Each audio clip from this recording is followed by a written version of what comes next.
My name's Johnny and I make games. This last weekend I had 2 days to make a game for a competition called Ludum Dare.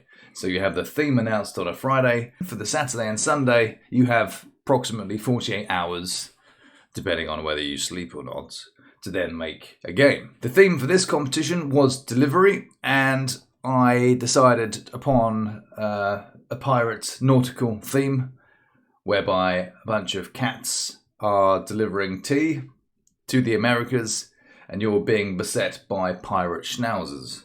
What follows is my process of creating all the animations, the sprites, the game itself, some pirate themed sort of sea shanty style music, and assembling it all together in a mad panic. Bear with me because I'm learning this program called DaVinci Resolve and I have no idea what I'm doing, so the edits might be a bit choppy and I apologise ahead of time for that.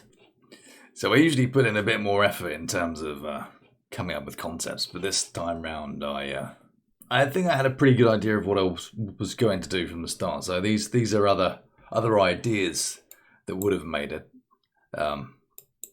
The less said about it, the better. So this was the initial concept. The plan was to have this the deck of your ship with the cannons along the side there, and then you would run around initially with a trolley full of cannonballs to then make sure everyone had enough ammo to then take out the enemy ship. And I did have plans to add more than one type of ship for the enemy ship, but as it always happens with these things, I ran out of time. But maybe if enough people like the game, then maybe I can add some more levels or something. I did plan to add actual sea creatures as well, like, you know, the famed Kraken or something to then come out the deep. So gameplay-wise, it's actually quite simple. It's basically a very simple platformer where you're just going around collecting stuff. There are no enemies to fight. You don't have to jump over or hit enemies or do anything. You're just literally running around and collecting stuff. So for that part of it, that was very easy to put together, and probably not that interesting to watch me building that. But the main challenge was actually probably the first 3 hours trying to successfully make the motion of the boat and the sky and everything work to impart that feeling of seasickness. But that's something I struggle with, is not going down rabbit holes in terms of weird game mechanics, which ultimately, for the most part, have no bearing on the actual gameplay. So another thing I did back in, I think it was Ludum Dare number 38, I had a game with a hamster where I spent probably most of the first day making procedurally generated plants and grass and stuff, which had no bearing on the game. I don't think anyone even noticed that I'd done it. And yeah, that wasted a lot of time, and then I didn't actually get around to making things like, you know, scores and stuff, and yeah, very silly. Were any lessons learned back then? No. Did I continue to make the same mistake for the next 10 years? Yes. Moving swiftly on though, let's have a look at the actual animations, because that's probably the most interesting part, I think, to anyone who's not a game developer. In the last few competitions, in the interest of time, I've now moved to using 3D software over the more traditional artwork, which I used to do with the previous games, which was the pixel art. So in a lot of my older games, all the artwork, all the animations, everything was all basically drawing one frame at a time in Photoshop, one pixel at a time. Each animation is built from what's called a sprite sheet, which is effectively just like a cell animation for each frame, or each cell here. That's a new frame of animation. So this one is the fox running away with your branches. I think I based the fox animation off Scooby-Doo, it looks like. This is a very long-winded way of doing things if you have just 2 days to complete a game. So you can see here from Ludum Dare number 51 onwards, oops. The character now is basically completely 3D. So, okay, we're using a 2D engine and this is still effectively what's called raster graphics. This is still pixels. But what I've done is I've created this cat as an entire 3D model.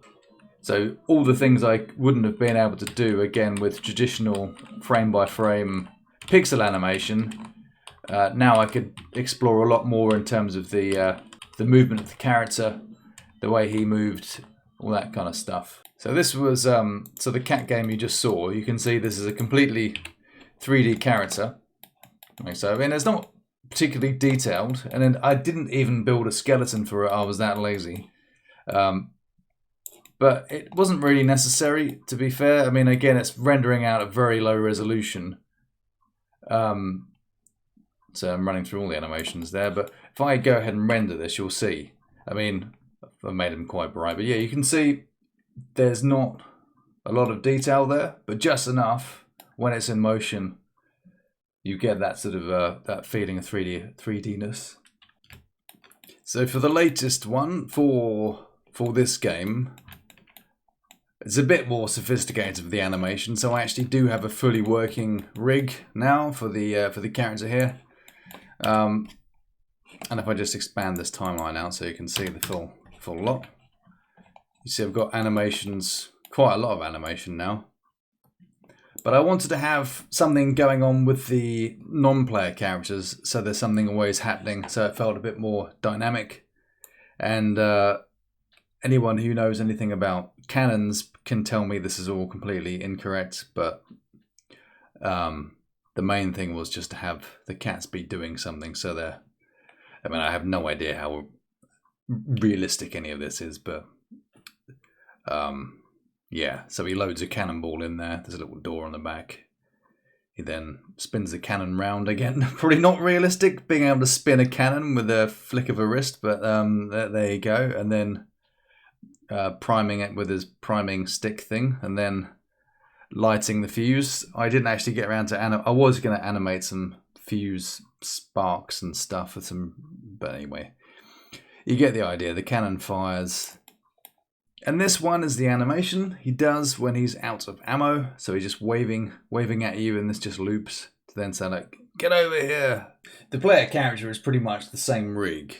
Again, when you get to rendering this out at this size, you're not really seeing a lot of the detail here, so it's not super important for it to be accurate. The main thing is that it translates okay to... So this is the ship, these are the schnauzers. You don't really see these at the scale they are in game, but I did actually plan on, again, lack of time, I was going to animate the schnauzers and give them arms and stuff and have them having similar animations to the cats, but time got the best of me. So it is just basically, they look pretty wooden, but yeah, they're just like rocking backwards and forwards basically. I didn't actually get round to modelling like a Jolly Roger or whatever it is, the skull and crossbones. Maybe if I ever work on this past the compo stage, then maybe I could add that kind of stuff. Because if I added more enemies like Kraken and whatever else, sea monsters and stuff, I probably could add more different boats and stuff, maybe.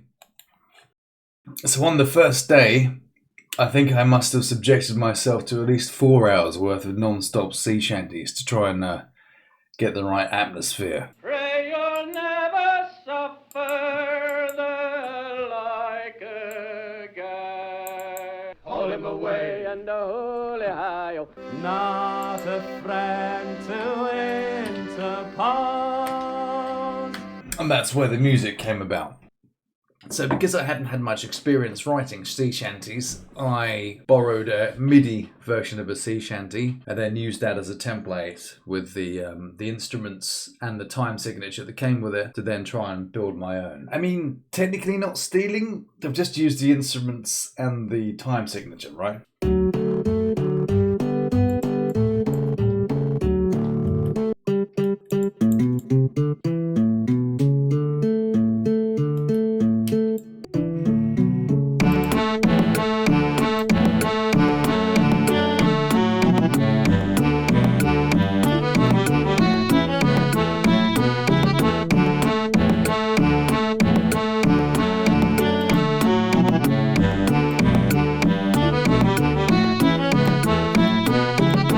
sound effects, I was going to use this same sample pack, but I ended up just doing the traditional way. Break out the tried and tested 3 times oscillator. So the sound effects are created through basically a rising arpeggio, like a jump sound or a pickup sound. You're just doing that. Oh. But all you do to then get that arcade sound, you just make that really quick. So you just get that kind of bloop sound.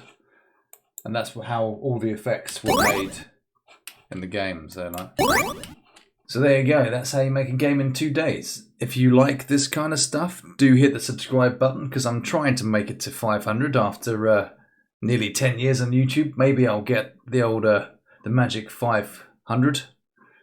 Maybe even 1,000. Who knows? But see you later.